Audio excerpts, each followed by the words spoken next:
जलन। ममता बहुत ही सीधी और प्यारी लड़की थी। वहीं सुनील एक सरल और आगे बढ़ने की सोच रखने वाला लड़का। सुनील, बेटा सुनील कहाँ है? अरे जरा एक गिलास पानी तो दे दो। हाँ माँ, अभी आया। क्या माँ, पानी तेरे सर के पास ही तो रखा है। क्या हो गया है, तबीयत खराब है क्या? अरे नहीं नहीं, वो उठने का मन ही नहीं कर रहा था, तो देखा ही नहीं। वैसे क्या कर रहा है? यहाँ बैठ ना मेरे पास। माँ पढ़ रहा था। वो क्या है ना, नौकरी में तो वक्त नहीं मिलता, अब ऑफिस से घर आकर ही तो वक्त मिलता है। अच्छा अच्छा ठीक है, पढ़ ले जा बेटा। सुनील पढ़ लिख कर और आगे बढ़ना चाहता था, लेकिन माँ की तबीयत खराब देखकर सोचता है कि शादी ही कर ले। कब तक माँ का ख्याल वो अकेले रख पाएगा? तो एक दिन, माँ ये ममता है, मैंने इससे शादी कर ली है। तुम्हारी तबीयत भी ठीक नहीं रहती, तो मैंने सोचा शादी कर लेता हूँ। घर संभालने वाली और तुम्हें संभालने वाली कोई आ जाएगी तो अच्छा रहेगा। माँ अचानक से सामने बहू देखकर हैरान रह जाती है। बेटा ये क्या बात होती है? न बैंड, न बाजा, न दहेज, न शगुन, ऐसा कैसे बहू आ गई? माँ तू तो जानती है, मैं नौकरी के साथ पढ़ाई कर रहा हूँ, तो कहाँ से इतना पैसा बचा पाता कि धूमधाम से शादी करता। वैसे भी माँ, लोग तो आकर खाकर निकल जाएंगे, इसलिए बस वैसे ही। माँ जी, मैं आपका ख्याल रखूंगी। वैसे भी ये आगे की पढ़ाई कर रहे हैं, अच्छा कुछ कर गए तो सबके दिन फिर से अच्छे आ जाएंगे।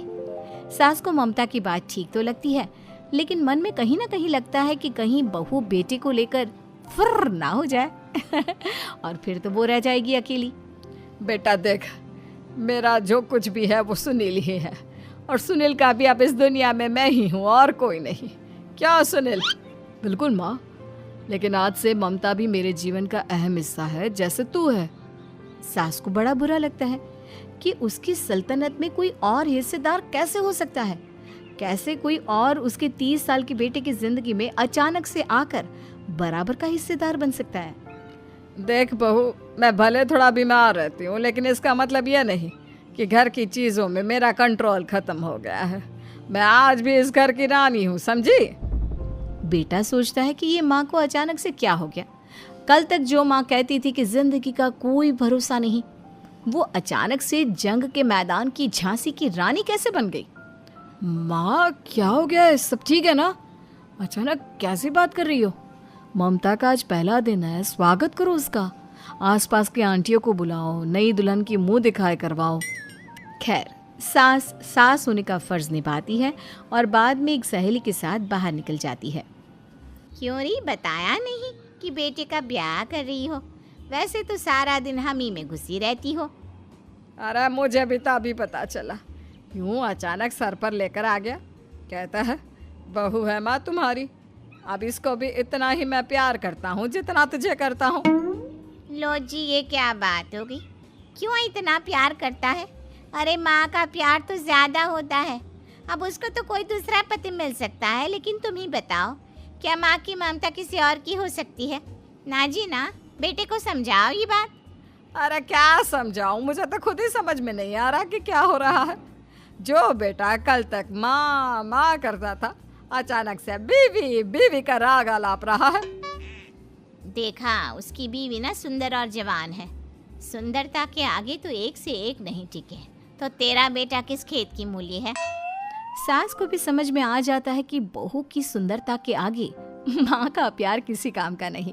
उधर बीवी, ए जी, अम्मा जी सहेलियों को छोड़ने गई थी, अभी तक आई नहीं, हम देख आए क्या? अरे रहने दो ना, आ जाएंगी। कहाँ जाएगी, उनकी आदत है, एक बार जाती है तो पूरी पंचायत खत्म करके ही आती है। अच्छा ही है, खाना वाना खा कर गई होगी। छोड़ो ना, घूमेगी तो खाना पचेगा, नहीं तो ऐसे ही खाट पकड़ लेगी। बहू भी शांत हो जाती है। उधर सास सोचती है कि आज थोड़ा देर से ही घर जाती हूँ, जब बेटा परेशान होकर ढूंढेगा तब मजा आएगा। बीवी को खुद ही पता चल जाएगा कि माँ के आगे उसकी दाल नहीं गलेगी। लेकिन वहीं दूसरी ओर घर पर, ए जी, माँ जी अभी भी नहीं आई, हमको तो घबराहट हो रही है कि क्या करें, जाकर पता करें किसी के घर। अच्छा, कहाँ जाओगी ये भी बता दो। पहला दिन है तुम्हारा इस घर में और एक ही दिन में मोहल्ला छानोगी क्या? हाँ, तो आप भी तो नहीं जा रहे हैं ना, हमको फिक्र हो रही है। अरे यार, ये रोज का है अम्मा का, खाओ और सो जाओ। बस फिर क्या था, बेटा बहू खाना खाते हैं और कमरे में सोने चले जाते हैं। उधर जब सास को कोई देखने नहीं आता तो वो हार कर घर आ जाती है, जहाँ वो देखती है कि सारे घर की लाइट्स बंद है।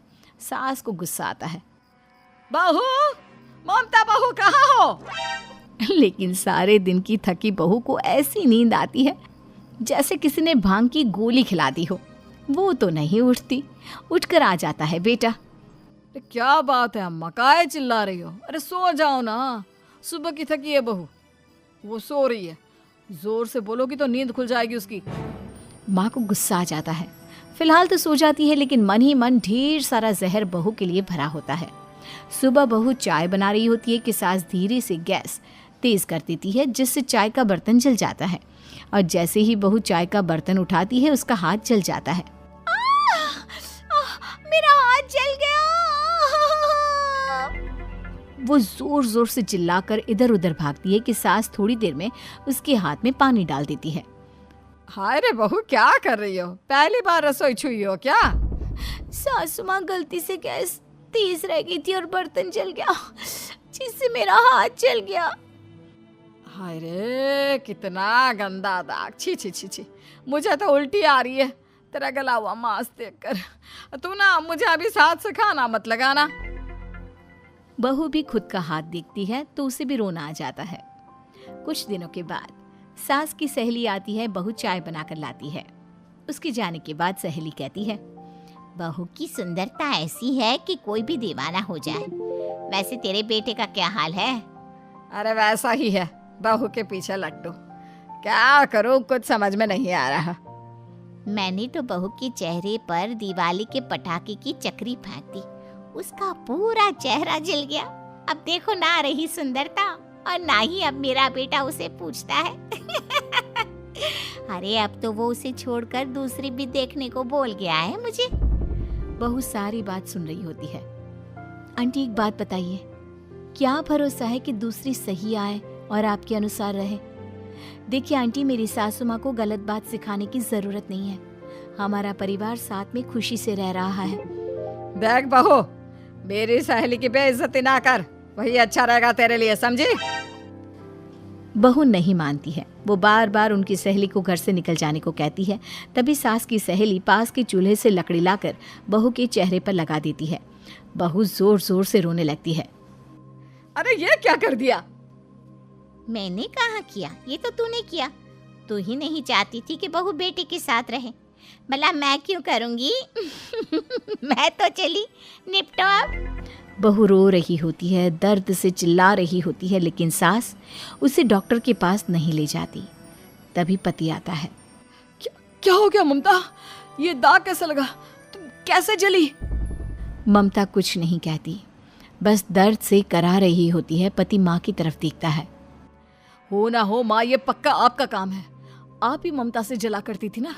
देखना माँ, अब पुलिस आएगी, केस बनेगा, लेकिन पहले मैं ममता को अस्पताल लेकर जा रहा हूँ। सभी अस्पताल जाते हैं, जहाँ डॉक्टर ममता की सास से कहते हैं, आपने तो नहीं जलाया ना बहू को? अब ममता की सास के तो पसीने छूट रहे होते हैं। वो घबरा कर कहती है, ना ना डॉक्टर साहब, कैसी बात करते हैं? हम क्यों जलाएंगे अपनी बहू को? डॉक्टर ममता के पति से पूछते हैं।